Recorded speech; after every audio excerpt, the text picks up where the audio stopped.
Joshua 8-ാം അധ്യായം 1 മുതൽ 35 വരെയുള്ള വാക്യങ്ങൾ.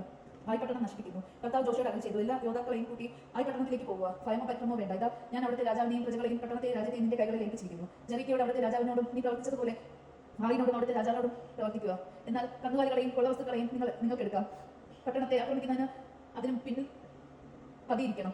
ജോഷ യോദ്ധാക്കളും ആയി പട്ടണത്തിലേക്ക് പുറപ്പെട്ടു. ജോഷ ധീര പരിക്രമികളായ 30,000 പേരെ തിരഞ്ഞെടുത്ത് രാത്രി തന്നെ അയച്ചു. അവൻ അവരോട് ആജ്ഞാപിച്ചു, പട്ടണത്തെ ആക്രമിക്കുന്നതിന് നിങ്ങൾ അതിന് പിന്നിൽ ഒളിച്ചിരിക്കണം. വളരെ അകലെ പോകരുത്. സദാ ജാഗരൂകരായിരിക്കുകയും വേണം. ഞാനും കൂടെയുള്ളവരും പട്ടണത്തെ സമീപിക്കും. അവർ ഞങ്ങൾക്കെതിരെ വരുമ്പോൾ മുമ്പിലെത്തുന്നത് പോലെ ഞങ്ങൾ പിന്തിരിഞ്ഞോടും. പട്ടണത്തിൽ നിന്ന് വളരെ അകലെ എത്തുന്നത് വരെ അവർ നിങ്ങളെ പിന്തുടരും. അപ്പോൾ അവർ പറയുക, അവർ മുമ്പിലത്തെ പോലെ പരാജിതരായി ഓടുന്നു. അവർ അങ്ങനെ ഓടും. അപ്പോൾ നിങ്ങൾ പുറത്തു വന്ന് പട്ടണം പിടിച്ചടക്കണം. നിങ്ങളുടെ ദൈവമായ കർത്താവ് അത് നിങ്ങളുടെ കയ്യിൽ ഏൽപ്പിച്ചു തരും. കർത്താവ് കൽപ്പിച്ചതുപോലെ പട്ടണം പിടിച്ചെടുക്കിയതിനു ശേഷം അത് അഗ്നിക്കിരയാക്കണം. ഞാൻ നിങ്ങളോട് കൽപ്പിക്കുന്നു. ജോഷ അവരെ യാത്രയാക്കി. അവർ പോയി ആയി പട്ടണത്തിന് പടിഞ്ഞാറ് ആ പട്ടണത്തിനും കഥയിലും മധ്യ ഒളിച്ചിരുന്നു. ജോഷ രാത്രിയിൽ ജനത്തോടു കൂടി താമസിച്ചു. അവൻ അതിരാവിലെ എഴുന്നേറ്റ് യോദ്ധാക്കളെ വിളിച്ചുകൂട്ടി ഇസ്രായേലിന്റെ ശ്രേഷ്ഠന്മാരോട് കൂടി കരുത്ത ആയി പട്ടണത്തിലേക്ക് നയിച്ചു. അവന് കൂടെ ഉണ്ടായിരുന്ന യോദ്ധാക്കൾ പട്ടണത്തിന്റെ പ്രധാന വടക്കും വശത്തേക്ക് പാളയം അടിച്ചു. അവർക്ക് ആയി പട്ടണത്തിന് മധ്യേ ഒരു താഴ്വര ഉണ്ടായിരുന്നു. പട്ടണത്തിന് പടിഞ്ഞാറ് വശത്ത് മദയിലും പട്ടണത്തിന് മധ്യ ഏകദേശം 5,000 യോദ്ധാക്കളെ അവൻ ഒളിപ്പിച്ചു. പ്രധാന പാളയം പട്ടണത്തിലേക്ക് വടക്ക് വശത്തും ബാക്കിയുള്ളവ പടിഞ്ഞാറ് വശത്തുമായിരുന്നു. ജോഷ രാത്രി താഴ്വരയിൽ തന്നെ കഴിച്ചുകൂട്ടി. രാജാവ് കേട്ടപ്പോൾ രാബ്രയിലേക്കുള്ള ഇറക്കത്തിൽ വെച്ച് ഇസ്രായേൽക്കാരെ നേരിടാൻ സൈന്യ സമേതം പുറപ്പെട്ടു. എന്നാൽ പട്ടണത്തിന് പുറകെ ശത്രു സൈന്യം പതിയിരിക്കുന്നെന്ന് അവർ അറിഞ്ഞില്ല. ജോഷയും ജനവും പരാജിതരായി എന്ന് നടിച്ച് മരുഭൂമിയുടെ നേരെ ഓടി. അവരെ പിന്തുടർന്ന് രാജാവ് പട്ടണത്തിൽ ഉണ്ടായിരുന്നവരെല്ലാവരും എല്ലാം വിളിച്ചുകൂട്ടി. അവർ ജോഷയെ പിന്തുടർന്ന് പട്ടണത്തിൽ നിന്ന് വളരെ ദൂരത്തായി. ഇസ്രായേലിനെ പിന്തുടരുവാൻ ആരും ബദീദിലോ ആയി പട്ടണത്തിലോ ഉണ്ടായിരുന്നില്ല. അവർ പട്ടണം അടയ്ക്കാതെയാണ് പോയത്. കർത്താവ് ജോഷയോട് അരുളി ചെയ്തു, നിന്റെ കയ്യിരിക്കുന്ന കുന്തം ആയി പട്ടണത്തിന് നേരെ ചൂണ്ടുക. ഞാൻ പട്ടണം നിന്റെ കരങ്ങളിൽ ഏൽപ്പിക്കും. ജോഷ അങ്ങനെ ചെയ്തു. അവൻ കൈ ഉയർത്തിയ ഉടനെ ഒളിച്ചിരുന്നവർ എഴുന്നേറ്റ് പട്ടണത്തിലേക്ക് പാഞ്ഞു ചെന്ന് അത് കൈവശപ്പെടുത്തി. ചുരുക്കത്തിൽ പട്ടണത്തിന് തീ വെച്ചു. നിവാസികൾ തിരിഞ്ഞു നോക്കിയപ്പോൾ പട്ടണത്തിൽ നിന്ന് പുക ആകാശത്തേക്ക് വരുന്നത് കണ്ടു. അവർ അങ്ങോട്ടോ ഇങ്ങോട്ടോ ഓടുന്നതിന് സാധിച്ചില്ല. കാരണം മരുഭൂമിയിലേക്ക് ഓടിയവർ ഓടിച്ചവരുടെ നേരെ തിരിഞ്ഞു. പതിയിരുന്നവർ പട്ടണം പിടിച്ച് അടക്കിയെന്നും അതിൽ നിന്ന് പുക പൊങ്ങുന്നുവെന്നും കണ്ടപ്പോൾ ജോഷ ഇസ്രായേൽ ജനവും തിരിഞ്ഞ് നിവാസികളെ വധിച്ചു.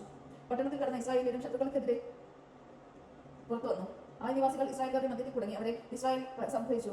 ആരും രക്ഷപ്പെട്ടില്ല. എന്നാൽ രാജാവിനെ ജീവനോടെ പിടിച്ചു.